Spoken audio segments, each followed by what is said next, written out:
வணக்கம், welcome to Tiruchendur. வாங்க திருச்செந்தூர் கோவிலின் இன்றைய தரிசன நிலவரம் என்னவென்று பார்க்கலாம். இன்று வெள்ளிக்கிழமை வழக்கமுள்ள 5 மணிக்கு கோவில் நடை திறந்தாங்க. பக்தர்கள் கூட்டம் அதிகமாக இருக்கும் என்று எதிர்பார்த்தோம்.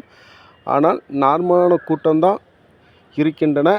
நான் வீடியோ எடுக்க சில டைம் 6 மணிலேருந்து 6:45 இருக்கும். அந்த நேரத்தில் அபிஷேகம் நடைபெற்றது. அப்போது கட்டண தரிசனம் ஓரளவு ஃப்ரீயாக இருந்தன. அந்த வழியாக தரிசனம் செய்ய போனால் நீங்கள் ஒரு 3/4 மணி நேரத்தில் தரிசனம் செய்தலாம்.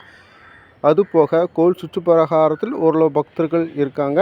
பொது தரிசனத்திலும் நார்மலான பக்தர்கள் இருக்காங்க. அந்த வழியாக தரிசனம் செய்ய போனால் 1 ஹவரில் தரிசனம் செய்யலாம். இன்றைக்கு நம்ம தேவானையும் வீடியோ ஷூட் பண்ணியாச்சு. மேலும் பக்தர்கள் கூட்டம் 11 மணிக்கு மேல் குறைந்து விடும். ஃப்ரீயாக இருக்கும் சுவாமி தரிசனம் செய்வதற்கு. அதனால் சுற்றுப்பகுதியில் பக்தர்கள் தரிசனம் செய்யலாம்.